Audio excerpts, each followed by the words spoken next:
औज़ुबिल्लाहिमिनश्शैतानिर्रजीम बिस्मिल्लाहिर्रहमानिर्रहीम। देखिए और जानिए टीवी में खुश आमदीद। अस्सलाम वालेकुम नाज़रीन, जहां हर तरफ आपको ऐसे इंसान दुश्मन लोग मिलेंगे जो कि लोगों से पैसा हथियाने, नुकसान पहुंचाने और यहां तक कि लोगों की ज़िंदगियों तक से खेलने से बाज नहीं आते और हर वक्त इस कोशिश में रहते हैं कि किस तरह अपने आप को नफ़ा पहुंचाया जाए, चाहे इसके लिए किसी की जान तक क्यों ना लेनी पड़े। आप अपने इर्द गिर्द नज़र दौड़ाएं तो आपको मुनाफाखोर, मिलावटखोर, इंसानी ज़िंदगियों, इज़्ज़तों से खेलने वाले दरिंदे ज़रूर मिलेंगे। तो वहाँ पर बहुत से इंसान दोस्त लोग भी आपको कसरत से मिलेंगे जो कि लोगों की ज़िंदगियां बचाने के लिए अपनी ज़िंदगियां तक पेश कर देते हैं। इनको इस बात का इल्म होता है कि इससे इनकी ज़िंदगी तो ख़त्म हो जाएगी, लेकिन आने वाली नस्लों को और दूसरे इंसानों को ज़िंदगियां मिलेंगी। तो नाज़रीन, इन्हीं लोगों में से एक नाम जेनिफ़र हेलर वो पहली ख़तून हैं कि जब कोरोना वायरस की वैक्सीन की तैयारी के बाद 45 लोगों को रज़ाकाराना तौर पर अपने आप को इंसानियत पर कुर्बान होने के लिए पेश करने के लिए कहा गया, तो उन्होंने सबसे पहले ख़ुद को पेश किया कि इन पर वैक्सीन का तजर्बा किया जाए। इनको 16 मार्च 2020 को 2 इंजेक्शन लगाए गए।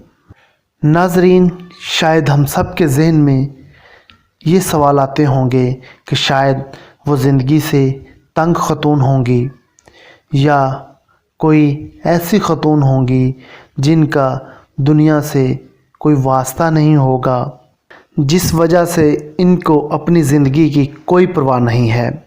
तो नाज़रीन, ऐसा नहीं है।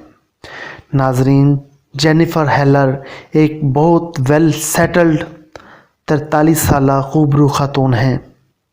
ये इन ग्लैमर हाई स्कूल से ग्रेजुएट हैं। इन्होंने इसके बाद यूनिवर्सिटी ऑफ वाशिंगटन से कम्युनिकेशन में बैचलर की डिग्री हासिल की है। हेलर एक टेक कंपनी अटेनले में ऑपरेशन मैनेजर हैं और टेक कंपनीज़ में अपनी महारत की वजह से ख़ासी शोहरत रखती हैं।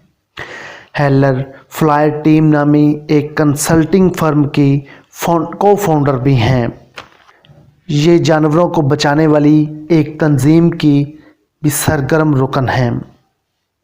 ये अपने खाविंद और 2 टीनेजर बच्चों के साथ सीटल में रहती हैं और बहुत खुशगवार ज़िंदगी गुजार रही हैं, लेकिन फिर भी अपने आप को रज़ाकाराना तौर पर सबसे पहले पेश कर देना एक बहुत बड़े हौसले का काम है जो कि इन्होंने कर दिखाया। नाज़रीन, अगर ये वैक्सीन कामयाब हो जाती है तो वो लाखों करोड़ों इंसानों को बचाने का काम करेगी। तो इनको एक इंजेक्शन डोज दी जा चुकी है और दूसरी वैक्सीन की डोज़ के बाद जो कि 28 दिन बाद दी जाएगी, वो दी जाएगी। इसके बाद इनको अंडर ऑब्जर्वेशन रखा जाएगा और 1 साल तक इनकी निगरानी की जाएगी। अगर जेनिफ़र हेलर और दूसरे रज़ाकारों पर किए गए तजर्बात कामयाब हो जाते हैं और कुछ मज़ीद लोगों पर टेस्ट करने के बाद माहिरीन वैक्सीन की तैयारी में कामयाब हो जाएंगे और इस तमाम मराहल में माहिरीन के मुताबिक 1 से 1.5 साल तक का अरसा दरकार है। इस अरसा के बाद ही इस वैक्सीन को आम इस्तेमाल के लिए पेश किया जा सकेगा। हमारी दुआ है कि अल्लाह ताला इस तजर्बे को कामयाब बनाए ताकि करोड़ों ज़िंदगियों को बचाया जा सके। अल्लाह ताला हमारा हामी और नासिर हो। आखिर में मेरी गुजारिश है कि अगर आपने हमारा ये चैनल सब्सक्राइब नहीं किया तो प्लीज़ इस चैनल को सब्सक्राइब करें ताकि आप आने वाली इंफॉर्मेटिव वीडियोस ज़रूर देख सकें।